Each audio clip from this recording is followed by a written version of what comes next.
प्रदेश में आज बड़ी सियासी हलचल देखने को मिली।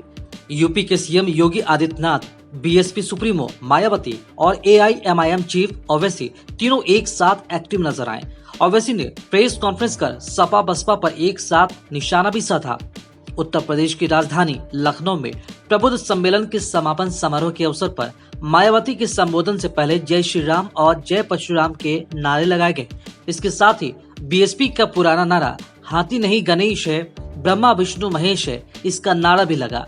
मायावती ने कहा, दलित वर्ग के लोगों पर शुरू से ही गर्व रहा है कि उन्होंने बिना गुमराह और बहकावे में आए कठिन से कठिन दौर में भी पार्टी का साथ नहीं छोड़ा।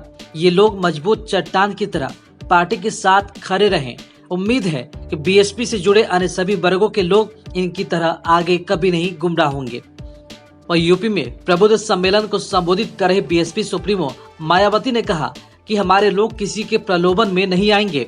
यूपी में ब्राह्मण समाज के लोगों का शोषण हुआ है, तो वहीं यूपी के सीएम योगी आदित्यनाथ ने राष्ट्रीय पोषण माह 2021 के उद्घाटन कार्यक्रम में हिस्सा लिया।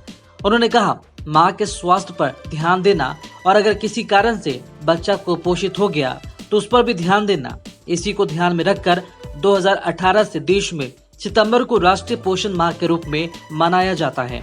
उधर एआईएमआईएम के चीफ असदुद्दीन ओवैसी ने लखनऊ में एक प्रेस कॉन्फ्रेंस कर कहा कि यूपी में पार्टियों ने मुसलमानों का वोट तो लिया, लेकिन जब समय आया तो ये नेता कभी मुसलमानों के साथ खड़े नहीं हुए।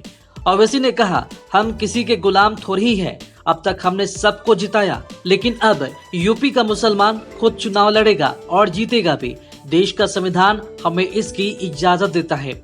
ओवैसी ने कहा, हम किसी के एजेंडे पर नहीं चलते। उत्तर प्रदेश में मुसलमानों की हालत बदतर है। आपको बता दें कि अफगानिस्तान में पाकिस्तान दखलंदाजी के खिलाफ आज काबुल में पाकिस्तान के खिलाफ विरोध प्रदर्शन हो रहा था और इसी प्रदर्शन में बड़ी संख्या में महिलाएं भी शामिल हुई थी। लेकिन प्रदर्शन के दौरान तालिबानी लड़ाकों ने फायरिंग कर दी और इसके बाद प्रदर्शन स्थल पर भगदड़ मच गई और इसी को लेकर ओवैसी ने तालिबान पर निशाना साधते हुए यूपी सरकार को भी घेरे में लिया। इसी के साथ आपको ये भी बता दें कि ये जो भी सियासी रण चल रही है, ये सब जमीन तलाशने की तैयारी है, क्योंकि आने वाला वर्ष 2022 में यूपी में विधानसभा चुनाव होने वाला है और इसी को देखते हुए अभी से ही यूपी की सियासी जमीन तैयार की जा रही है ताकि यूपी की सियासी रण को जीता जा सके।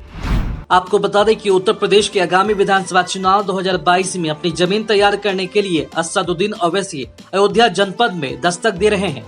अयोध्या जनपद की 5 विधानसभा सीट में से एक रुदौली विधानसभा में मंगलवार को ओवैसी एक सभा को संबोधित कर रहे हैं और जिले की यही एक इकलौती विधानसभा सीट है जहां से उन्होंने शेर अफगन के रूप में अपना प्रत्याशी घोषित किया है।